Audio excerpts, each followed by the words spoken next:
We always want to set up Pro Tools for the type of job we're doing, so let's set up Pro Tools for an efficient workflow for editing this sound effect. We're in the Edit window. There are other windows in Pro Tools, but for now, Edit gives us all we need to see. So if you're seeing a mix window that looks like this, or perhaps it's tall and thin like that, let's close that and jump back to the Edit window. Across the top, we have options for the timeline. I'm going to choose minutes and seconds. Then I'm going to click this little arrow and say main ruler only. These are helpful parameters that we may want to look at for other types of jobs, but not for this one.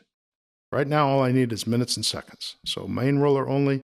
The idea here is to set up an efficient workspace. We created this track as part of the import process. Pro Tools said, should I put this file on your timeline or over here in the clip bin? And we chose timeline, so here it is. So we can create tracks in other ways too. We can resize a track.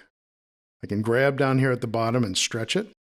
I often see students working in a tiny little space like this, and I wonder why, when you have a very nice workspace available to you. Perhaps the best way for a single track, one track editing, is to go over here into this ruler, click, and say Fit to Window. And then it will use all the available space. For now, we don't need this Tracks menu, this Groups menu, and this Clips menu. So let's hit these arrows in the lower left-hand corner and the lower right-hand corner and hide those windows for now. Our clock is about 1 minute and 5 seconds long or so. So let's take a look at the 1 minute and 5 seconds all the way to the right here, and we do that by Command and right bracket, Control right bracket on a PC. So a couple of taps, 1, 2, usually is enough. Turns out 1 is about right for this, so that's good. And let's talk about what tracks can show us. I'm going to roll over here to the Edit Window Views. So that little button, if I click the triangle, it replicates the choices in the View menu, Edit Window Views menu. So if I, for instance, add comments here, then if I go to View, Edit Window Views, Comments is checked there. I'll take them off here, and they go away here. Now it can show you lots of information.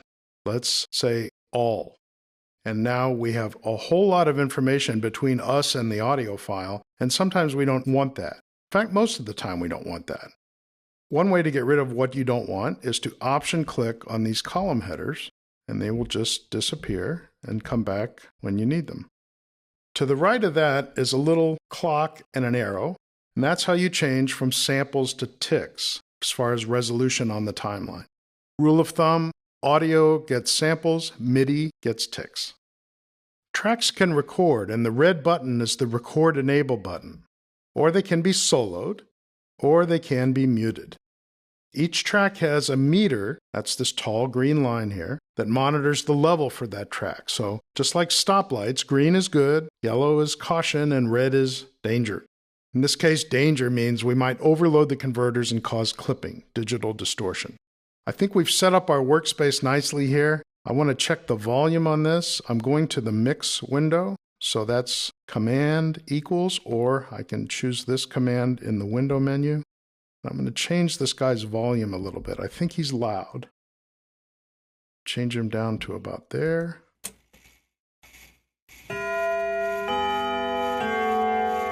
All right, that seems about right for our job. We'll take a look at how we actually chop this up in the next movie.